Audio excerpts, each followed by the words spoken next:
एचएयू में छात्रों का आंदोलन जारी। छात्र का सरकार पर वादा खिलाफी का आरोप। छात्रों ने सरकार को 1 जुलाई तक का वक्त दिया। अपनी 8 सूत्रीय मांगों को मनवाने के लिए दिया है वक्त। मांग नहीं मानने पर आंदोलन तेज करने की चेतावनी दी है। कल रात यूनिवर्सिटी के बाहर धरने पर बैठे छात्र छात्राओं ने खाना बनाया। यूनिवर्सिटी प्रशासन ने अंदर आने खाना ले जाने की इजाजत जो है वो नहीं दी। खाना यूनिवर्सिटी के अंदर नहीं ले जाने देने पर बाहर छात्रों ने नारेबाजी की तो हॉस्टल के अंदर छात्राओं ने जमकर नारे भी लगाए और ये अब आंदोलन जो है वो और भी तेज होता हुआ नजर आ रहा है। छात्रों ने भी जिस तरीके से सरकार के खिलाफ वादा खिलाफी का आरोप लगाया है कि सरकार ने कह दिया था कि हम मांगे जो है वो पूरी कर लेंगे, लेकिन जिस तरीके से छात्रों और सरकार के बीच में मीटिंग हुई और उसके बाद मांगे नहीं मानने के बाद छात्रों की तरफ से वादा खिलाफी का आरोप जो है वो लगाया गया। और इसी पर ज्यादा जानकारी के साथ हमारे associate editor doctor Mahesh Kumar हमारे साथ जुड़ चुके हैं।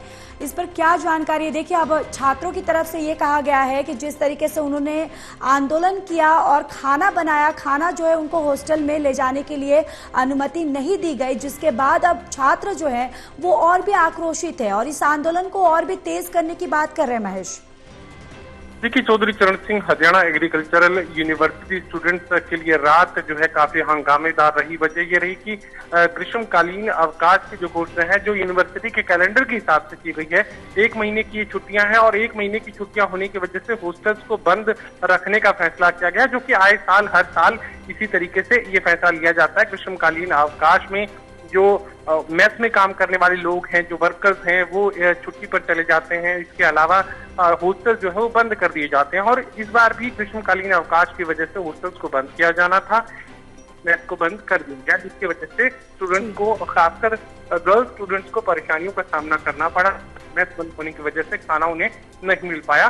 बाहर से खाना ले जाने की अनुमति नहीं दी गई क्योंकि सुरक्षा कारणों से, और अन्य कारण भी आप कह सकते हैं क्योंकि अभी खींचतान की स्थिति जो है प्रशासन के साथ देखने को मिल रही है। तो ऐसे में यहाँ अंदर खाना ले जाने की इजाजत नहीं दी गई, जिसकी वजह से हंगामेदार ये पूरा जो है रात का घटनाक्रम रहा। इसके अलावा जो मेल स्टूडेंट्स हैं, लड़के हैं, उन्होंने खाना लड़कियों तक पहुंचाने की कोशिश की, लेकिन उस खाने को भी वहां तक पहुंचाने में उन्हें परेशानियां इसलिए आ रही थी क्योंकि सुरक्षा घेरा वहां पर गर्ल्स हॉस्टल को लेकर देखने को मिलता है। तो ऐसे में उन्हें खाना लेकर आगे जाने की इजाजत नहीं दी गई। इसी वजह से जो हंगामा है वो लगातार रात के दिन देखने को मिला, रात को देखने को मिला। इसके अलावा अगर जिक्र किया जाए तो छात्र महापंचायत में ये फैसला लिया गया था कि आज के दिन तालाबंदी यूनिवर्सिटी की कर दी जाएगी और किसी को भी अंदर या बाहर जाने की अनुमति नहीं मिलेगी। पूरा कामकाज यूनिवर्सिटी का ठप कर दिया जाएगा। ये फैसला आज के दिन के लिए लिया गया था, लेकिन बीती देर रात जो है ये फैसला स्थगित कर दिया गया। अब 2 तारीख यहाँ पर दी गई है।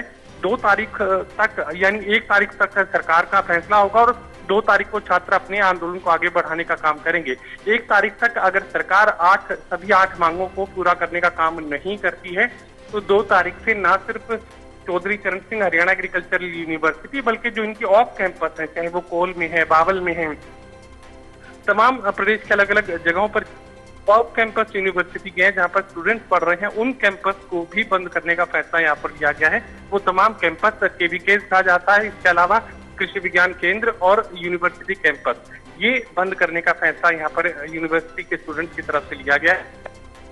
सरकार ये इसलिए किया गया क्योंकि सरकार की तरफ से लगातार मांग कि उन्हें ज्यादा समय दिया जाए, प्रशासनिक कार्य और इसमें करने में समय लगे। यहाँ की जो एक मंशा है वो स्टूडेंट्स की तरफ से देखने को मिली। हालांकि सरकार बार बार यही कह रही है कि स्टूडेंट्स पहले धरने को खत्म करें, उसके बाद सभी 8 मांगों को पूरा कर दिया जाएगा, लेकिन सरकार पर यकीन करने के लिए स्टूडेंट्स तैयार नहीं है। स्टूडेंट्स साफ ये कह रहे हैं कि धरना हम तभी खत्म करेंगे जब सभी 8 मांगों पर सरकार जो है नोटिफिकेशन कर देगी, अन्यथा धरना जारी रहेगा। बिल्कुल महेश, यानी कि यहाँ पर छात्र जो हैं फिलहाल सरकार पर यकीन नहीं कर पा रहे हैं और जिस तरीके से बैठक हुई और उनकी मांगे जो है, यानी कि छात्र सरकार के बीच में बातचीत जो हुई वो बात नहीं बन पाई, जिसको लेकर अब छात्र जो हैं वो सरकार पर विश्वास नहीं कर पा रहे हैं। और अब देखने वाली बात होगी कि अगली बैठक जो है वो होती है तो उसमें नतीजा क्या निकल कर आता है। बहुत बहुत धन्यवाद महेश तमाम जानकारी के लिए।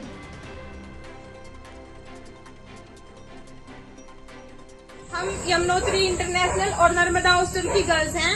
हमारे साथ यहाँ पे बहुत बुरा हो रहा है, हमें खाना नहीं दिया गया है। हम सब लड़कियां भूखी खड़ी हैं। हमने अपनी मैम से भी रिक्वेस्ट कर ली कि आप डीएसडब्ल्यू सर को बुला दो या हमारे लिए खाना मंगवा दो, तो उन्होंने हमें यही बोला है कि तुम्हें खाना नहीं मिलेगा, तुम्हें दोपहर को ही बता दिया गया। जो ग्रेजुएशन वाले बच्चे थे उनको बोला गया कि फोर्सफुली तुम हॉस्टल खाली कर दो। हम पीएचडी वाले बच्चे हैं, हमारी 4 दिन में थीसिस सबमिट होने वाली है, तो हमारे ऊपर इतना प्रेशर बनाया जा रहा है हॉस्टल खाली करने का। हमारे पास नोटिस आया है कि इन मॉर्निंग ही हॉस्टल खाली हो जाना चाहिए। ये हमारे साथ बहुत इनजस्टिस हो रहा है, तो हम इस चीज के लिए यहाँ पे इकट्ठे हुए हैं और हम अभी तक भूखे हैं। हमारी रिक्वेस्ट करने के बाद भी हमारी 40 से बात करने नहीं आई और ना ही हमें खाना दिया गया है।